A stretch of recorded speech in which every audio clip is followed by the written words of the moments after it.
other shows we have for you to enjoy at myclassicradio.net.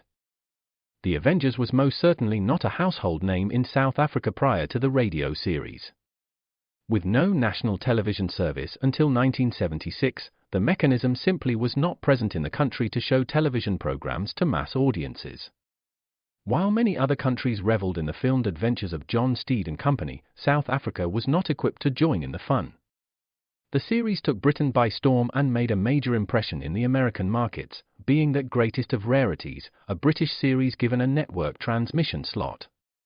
However, as a film series, rather than a videotaped one, The Avengers was able to gain a modicum of exposure in South Africa through film rentals. Come and listen at myclassicradio.net.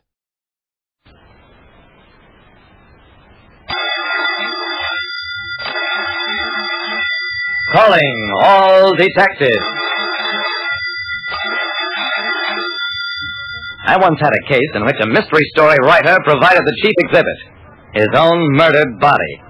That is the situation on this page from my casebook, the casebook of Jerry Browning, private detective. Sometimes people ask me, Jerry Browning, private detective, how I feel about circumstantial evidence. Well, it all depends on the circumstances. Bungalow A at the Fremont Motel was occupied by one dead man lying on the floor and 8 live cops who were swarming all over the place. While Lieutenant Dawson of Homicide checked for fingerprints, I talked to my friend Tim Fremont, who owned the motel. This murdered man, Henry Hackett, has he stayed out here before, Tim? Tim nodded. Sure, some kind of a writer, wasn't he? At least that's what he told me. Been coming here for years. Arrived 2 weeks ago, scribbled on a pad of paper all day long. Never any guests. Liked it here because he could get away from people. I don't suppose you caught a glimpse of whoever shot him. Tim shook his head. It was late at night. I heard the shot, same as everybody else. Whoever did it jumped into a car. No lights. Got clean away. Dawson came over to it, holding a letter in his hand. Jerry, here's the letter we found in Hackett's pocket. Listen, if you insist, we shall keep the midnight date. Although I think the whole setup smells of melodrama and hokum. As to Diane, certainly she must die. You can decide when, where, and how. The letter's typed, no signature. What do you think of that, Jerry? Hackett was a mystery story writer, wasn't he? Sure he was. What about it? I just thought I'd mention it, Dawson. These writers, none of them satisfied to stick to their stories. They have to fool with real crime. Jerry, this case is crawling with clues. I'll have it solved within 24 hours.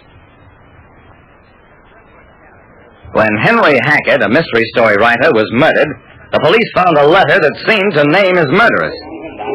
Back at headquarters, Dawson called in the reporters. We'll get this Diane woman mentioned in the letter, boys. She's bound to have been seen in public with Hackett someplace.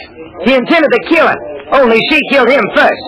Give me a play on the story and we'll smoke her out.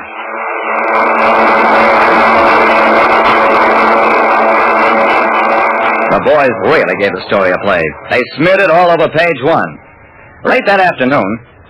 Joe Cooper is my name, Lieutenant. I take care of Mr. Hackett's house while he's away working. Mr. Hackett, he said that if anything ever happened to him, for me to get in touch with his literary agent, a fellow by the name of Durham.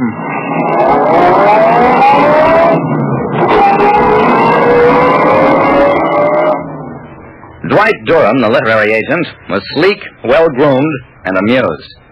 Come in, gentlemen. I read a story in the papers about some mysterious person named Diane. Might I see the letter which she's mentioned? Dawson handed over the letter. Durham read it, then... I know this is hardly a time for humor, but there's been a really funny mistake. Durham reached into his desk, took out 2 file folders. I'm afraid that letter's misled you, Lieutenant. Here's the proof in this first folder. It was proof, all right. Galley proof of the first installment of a new Henry Hackett murder mystery serial. In the very first chapter, there was a character all the other people in the story hated. Her name was Diane. I read the type over Dawson's shoulder, noticed that his ears were turning a bright red. After a few moments more, Dawson put the proofs down. Oh, Jerry, I'll never live this down. Those newspaper reporters will kid me for the rest of my life. Durham opened the second folder. Here's the rest of the manuscript about the luckless Diane. As for the letter about her, that was written by Harrison Carter, editor-in-chief of the Green Book magazine in Boston.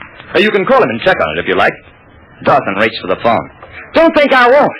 I stopped him. It's no use, Dawson. You know as well as I do that Mr. Durham is telling us the truth. Durham cut in on me. Gentlemen, I'm rather busy this morning. If you have no further business with me... We're not quite finished, Mr. Durham. You are Hackett's agent. Suppose you tell the lieutenant all you know about Hackett while I look through this manuscript. I picked up the typed pages, read through Chapter 7, by which time, sure enough, Diane had been murdered. I turned the page, and there was no more story. Hey, where's the rest of the story? That's all of it, Mr. Browning. Hackett was killed before he finished the book. I kept on staring at the typed sheets. Something was bothering me, and I couldn't quite put my finger on it. This stuff isn't up to Hackett's usual standard, is it? I wouldn't say that, Mr. Browning. Dawson yawned, got up. Mr. Durham can't tell us anything, Jerry. Come on. Let's get back to headquarters. Wait a second, Dawson. I've got an angle on what you can tell those reporters about Diane. Sit down at that typewriter over there and wrap it out before I lose the idea. Dawson shrugged, sat down again. Statement to the press concerning the Hackett murder.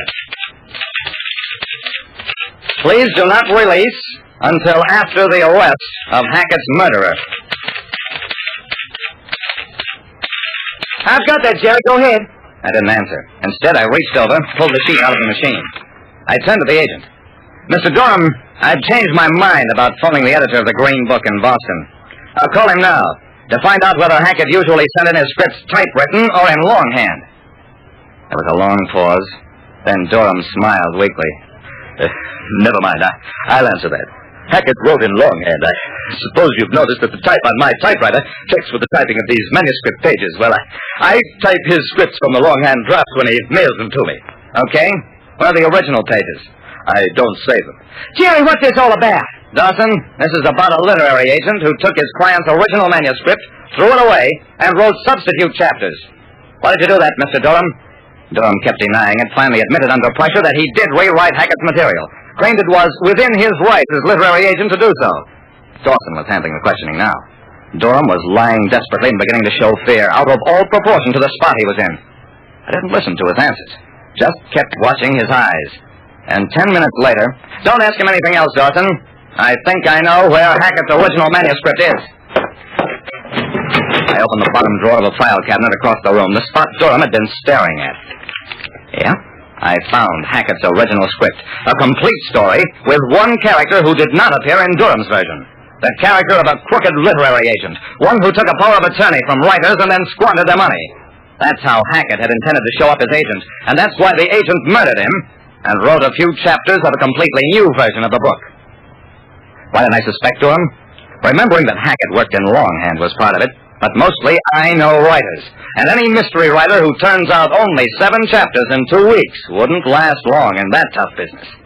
Like I said, the real clues aren't always evident. Finding them generally depends on the right circumstances.